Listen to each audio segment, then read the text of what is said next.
Hi everyone, this is Dave from DailyTechTV and welcome to the Q&A session for Tuesday 17th of May 2011. Now in this Q&A I'm going to be answering questions that you left on my previous video and also questions that you sent me via my iPhone application that's available free in the iTunes App Store. Now you're watching this on the DailyTechTV channel. You need to check out my other channel as well, which is at youtube.com/geekanoids, and that's where I publish all of my video reviews. DailyTechTV is here for the Q&A sessions and also for little video diary updates for you, as well as any breaking news that happens in the tech scene.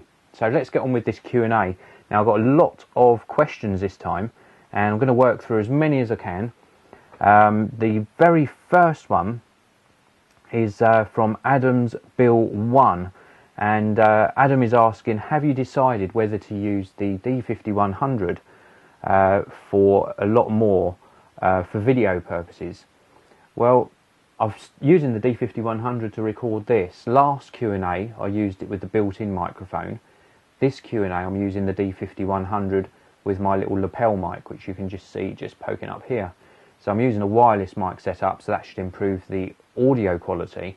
The video quality on the D5100 is extremely good, as you can see here now. I've also found out how to lock the exposure so you don't get any of these shifts in light that you were seeing maybe in the previous video. So yeah, I'm going to be using it for more video. Probably won't use it for all of my video reviews because I'm happy using my Panasonic SD700 for that, but I will be using the D5100 a lot more. So thank you very much for that question. And the next one is from E. Cartman 12. Now he's asked this question a lot of times, so I'm going to answer it on video to get this cleared up. He says, hi Dave, you didn't answer my question. How did you get Dell to send you a free laptop to review? That is a real achievement considering that Dell have absolutely terrible customer service.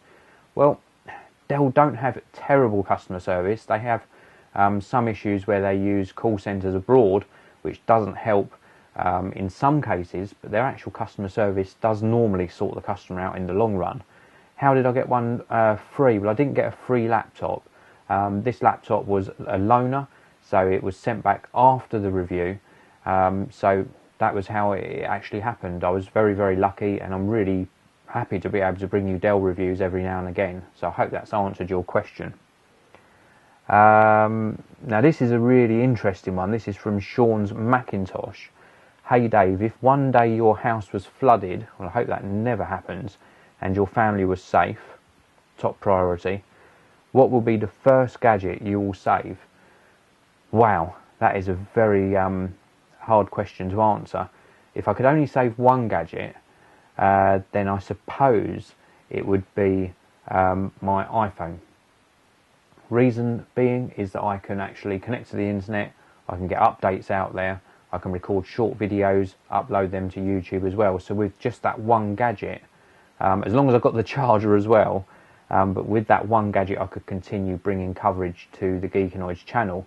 If I could save a few more gadgets, if you give me just a few more seconds to grab something, I would grab this MacBook Pro, and I would also grab a couple of my backup hard drives so I've got my content with me.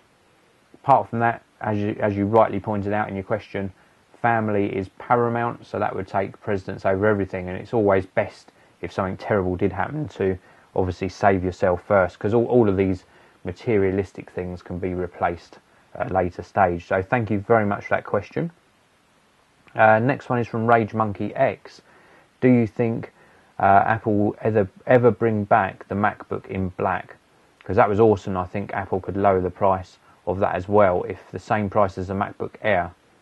And which one are you going to get, considering the Airs have flash memory?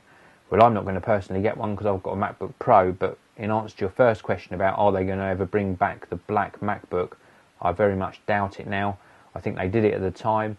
It sold in good numbers, but I think they've finished with that colouring scheme on the MacBooks, and it's just the white one, as you know, that exists at the moment. So I don't personally think they are going to. Next one is from Itchy Hippo. Very easy one to answer this. Hey Dave, love the videos. Thank you very much. I appreciate that. My question is, have you ever used a Linux or Linux distribution? You've got quite a large following here on YouTube. I'm assuming the majority are Windows and Mac users, but some of us are Linux users. Would you ever consider reviewing a Linux distribution? Well, I have touched on Linux previously. I did use, I think it was Ubuntu previously. Didn't really get on with it. Wasn't really my thing. Would I ever review it? Probably not. If somebody out there wants to do some coverage on Linux for the Geekanoids channel, get in touch. geekanoids@gmail.com. Tell me what you intend doing, and maybe we can get some content from you up on the channel. So thank you very much for that question. Next one is this is an interesting one from AD3JP. Alright Dave, hope your day's going well. I remember you doing an unboxing overview of the Lensbaby lenses optics. Do you think they justify the cost of a full setup using only Lensbaby products? I'm looking to get it for my Nex 5 after using the Sony E-mount to A-mount, which is an adapter. It's difficult. Using Lensbaby as your only lens I don't think would be a workable solution. I think you need to have normal lenses to use, so a regular maybe prime lens and a regular zoom lens depending on your sort of style of photography. And the Lensbaby optics are really for creativity, so they're really add-on or complementary lenses to your lens lineup. So in answer to your question, I would not consider them as your sole lens setup, purely just as an add-on sort of lens. So thank you very much for that question. I should also say that they were fantastic, really good build quality, and really do open your eyes to taking some different sorts of photos. Next one is from Largy1964 or 1964. Question for you. What happened to your iPad 2 and why did you return it? Well, if you've been following on the channel and also on Twitter, you'll have known that I had a lot of problems with the iPad 2. I had this light bleed issue, which was not very good at all, and I also had a lot of crashing issues as well, where apps were just continually crashing, the screen would flash as well, and it just wasn't good at all. There was definitely something wrong with the hardware in that particular one. It ended up being returned to Comet after a lot of pushing from both myself and Apple and Comet PR. They did actually refund the device, and I've just ordered another iPad 2. So on the channel soon, or at least on the Geekanoids channel, you'll see an unboxing of a fresh iPad 2. Maybe even later today, who knows. So thank you very much for that question. Some really nice comments. So just thank you to everyone who's added in these comments. Mr. Stephen 182, this isn't a question, but he points out that the audio in that last Q&A was really bad. And what happened to the hats? Well, I've still got my hats, still love them, just not wearing them as much. You will see them making appearances in some videos, but not in every video. After all, it's summer now, a little bit too hot to wear a hat indoors. The audio was bad on the last video because I was using the built-in microphone on the D5100. It showed that it isn't that great, so I'm on an external mic today. This is a good one actually. Hulka 199. Hey Dave, just wondering what your first video was called. Well, it was the Griffin Disco Case review, DISKO I think it's spelt. And yeah, a lot of people have been watching that. It was a little case for the iPod Classic or Video, might have been the iPod Video, the 5th gen, and it had little disco lights that went around the click wheel. So check that out on the channel if you get time. Next one is, wow, loads of comments, really great comments actually guys, so thanks for this. Gumball Tech suggestion, maybe do weekly videos instead of having one long one. I want to know about the questions people are asking, but I just can't watch the entire video. I sort of lose interest after 8 minutes. Well, I would do weekly ones if my schedule allowed, but I can only really fit in this sort of question and answer session once every 2 weeks. So I'll consider it, but I think it will stay at 2 weekly ones for the time being. And maybe I'll just be a bit more selective over the questions that I answer, which is what I'm trying to do with this actual Q&A, just to keep the time down a little bit on it. Next one is from N Poon Handler, an Australian viewer. So welcome to yourself and all of my viewers in Australia, of course. Quick question: do you believe it's worth upgrading the RAM in my 2010 iMac 27-inch from 4GB to 12GB, seeing as Mac OS X Lion is moving towards multitasking like the iPhone? Well, it's always best to have the maximum amount of RAM you can really afford to have in any computer. So if you can afford to upgrade to 12GB, that's going to give you a lot more overhead, both for the operating system and also for the applications you're running. So yeah, why not? If you can afford it, you'll definitely see your sort of responsiveness and the amount of apps you can have open at the same time improve a great deal. So yeah, go for it. If you've got the budget to do it, put the maximum amount of RAM you can in. So how are we going here? Well, I will answer this one. I have touched on this. The Forest Burn, how's your Nikon? You're referring to the D5100 I'm recording on now. I'm finding it really good. Actually loving the 16 to 85mm lens I purchased to go with it as well. So yeah, great camera, handles well. I think the only negative point is it's just a little bit plasticky and a little bit small. And I can see myself at some stage, maybe when Nikon bring out the next model in the sort of, I think it's the D400 range, or like just the 3-digit range, I might well go for something like that. But for now, it's absolutely fantastic, really enjoying it. So thank you very much for that question. Next one is, I answer this so often, so I'm going to keep this answer short on this one, but Warm Dent, thank you very much for your question. Hi Dave, I have a question. How do you get all the stuff to review? Do you buy it yourself? Is it given, loaned to you by the manufacturer? And what do you do with it all? Well, I answer this a lot, so I'll keep it nice and short. 95% of the stuff is loaned to me. The majority of that, almost all of it, gets returned. The other 5% I do actually purchase in the odd item, and sometimes I sell it on afterwards. Sometimes I do that through Twitter or through friends and family, and other times I keep it so that I can test it at a later stage. Like the iPad version 1, the first gen iPad, I've kept hold of that so that I could do comparisons with the iPad 2. So not all of it gets sold on, but certainly the majority of it gets returned and the odd bit gets sold as well. How do you get the stuff to review? Well, I've built up a good following now on YouTube. I've also got the website. I also do writing for some other websites. So as long as you're honest with the companies and they can see they're getting some value from loaning you the product, then they will do it. Most of them do cover the expenses. Sometimes I pay for courier fees to go back, but that's my decision at the time. Especially with the mobile phones, I get lent those for around about 1 to 2 weeks, and I try and do as thorough testing as I can and bring you some good coverage on them. So thank you very much for that question. And the next one is from Gumball Tech.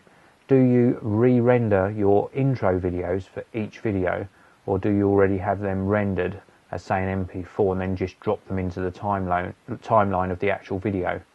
I re-render each time. They're already there actually in the timeline, and they're so short that they probably add on 5 seconds to the rendering time of each video. So it's not a big deal for me to leave them in the timeline. So thank you very much for that question. Next one is from Mr. Chavster123. Hi Dave, on VisBox TV, will we be able to have accounts and post videos on it? Thanks, Dan. Well, VisBox.tv is a new website that I'm hoping to launch at the end of this month. All going well. It's looking as though it's on schedule. It might slip by a week or two. I can't really divulge what it's going to entail, other than I can say it is going to be heavily video based. But I can't really answer your question directly at the moment. When I've got details I can release, then I will bring you an update video about it. So thank you very much for that question. Next question is from, I can't even say this name, let's call him FF. It's a long string of characters. Hi Dave, sorry for my nickname. There we go, just call me FF. Question, why is the Asus ePad transformer so cheap? Is it a trick or is it just generosity? Well, I just think that they've listened and they've got the pricing right on the ePad transformer. $379 just for the pad, $429 for it with the keyboard dock. and I think that's the pricing that it should come in at. It's got to be competitive with the iPad and the other tablets that are out there, and Asus have got the pricing right on this one, and I think that's going to be a big bonus to them. It's going to help them sell a lot of units by having that pricing at that sort of point. So there's no trickery. I don't think there is anyway. And that's all of the questions really that I'm going to answer on the last video. And now I'm going to move over to some of the questions that I received via my iPhone application. So the first question I received via the iPhone application is from Dave in Switzerland. Thank you very much for stopping by and asking this question. First of all, congrats to Geekanoids. Hard to fancy a life without it. That's really kind of you to say. Thank you so much for that. Problem. Just bought an iPad 2 a few days ago. Unfortunately, I'm experiencing those Wi-Fi issues many iPad 2 owners report. The Wi-Fi connection gets interrupted from time to time with no clear reason. I've tried the most of the discussed and suggested solutions with no luck. Do you know how to solve this problem? And or will there be a fix from Apple on this particular problem soon? Well, if you're experiencing Wi-Fi issues, the first thing I try and do is do a complete restore on the device. Once you've done a complete restore on the device, connect to your Wi-Fi and just see if you get a stable connection. If not, and this is going to sound stupid, and I know that a lot of people disagree with this sort of thing, but I've experienced some Wi-Fi issues before. And when I had Wi-Fi issues with one device, probably about 2-3 years ago, it turned out to be a problem with my microwave oven. And I ended up changing the microwave oven for a different microwave, because it seemed that every time somebody cooked on that microwave, I would drop a Wi-Fi signal for some reason. I know it sounds stupid, but I really did try a lot of things, and it did turn out that it was something to do with that microwave. Now, whether that was coincidence or not, I don't know, but all I was going to suggest to you is try turning off as much electronics in your house as you can, and just have your internet on and your iPad, and then see if you do get a robust connection. If you do, then it's obviously something that's interfering with it. But other than that, if it isn't that, then yeah, just contact Apple and keep putting pressure on them. Be fair with them, be polite when you ring up, and just ask them that you really want a solution to the problem. I'm sure they'll listen. So thank you very much for that question. The next one is from Media Swift. I'm really confused because both have good things and bad things. So could you help me here? Why did you get rid of your 60D when it's a semi-pro camera? And he's referring earlier on in that question to the 600D from Canon or the Nikon D5100. Well, the reason I got rid of it is because I rotate some stock, and I have to do that so that I can bring you more reviews. And I really always had a passion for the Nikon lineup of cameras because of the lens options. So that was why I got rid of the 60D, so that I could fund another purchase. And the D5100 came that I'm recording this on. I actually purchased this particular camera for myself. So I'm going to be keeping this one for the time being. Why did I get rid of the 60D? It's just purely a financial thing. That's how committed I am to bringing you guys videos. So thank you very much for that question. And the next question is sort of related. This is from Rob. How do you afford all your gadgets? Well, as I said earlier in another question, 95% of them are loaners, so they're sent to me by the companies and then they're collected after the review. Some I get to keep, and around 5% I actually buy, so I don't buy a lot of gadgets myself unless I'm going to use them in production, like the D5100, like my MacBook Pro. So stuff I'm going to use, then I do save hard for and make that purchase. Next one is from Blesser. I heard there's a new iPhone coming out soon. Do you have an idea when? Well, I think it's going to be announced during June, and my guess is it's going to be available soon afterwards, either in July or August. My guess is probably sort of late June, early July. So thank you very much for that question. Next one is from Jared, also known as Pacman 101102. What sparked your interest in Apple products? Well, it was when I was actually a graphic designer that really sparked my interest in them, and then I popped on down to Harrods, believe it or not, who had the best deal on Apple products at the time, and I bought a Power Mac 7600, I think. Might have been a 32 megahertz model, or it might have been a 7600, and it was something like £1,200. I got it on interest-free credit and loved every minute of it. Absolutely fantastic. I actually went down there with one of my best friends and we purchased one each from Harrods at the time. So that was what sparked my interest, and it's never stopped since. I really love Apple products, but as you all know, I test all sorts of gadgets and I love every minute of it. Absolutely love it. So that concludes this Q&A. Thank you very much for watching. If you do have any questions for future Q&A sessions, leave them in the comments on this video, or if you've got my iPhone application, you can send questions via the app, or of course you can send me an email. Just put Tech Q&A in the subject line to geekanoids@gmail.com. So thanks again for listening, and I'll see you all in the next video.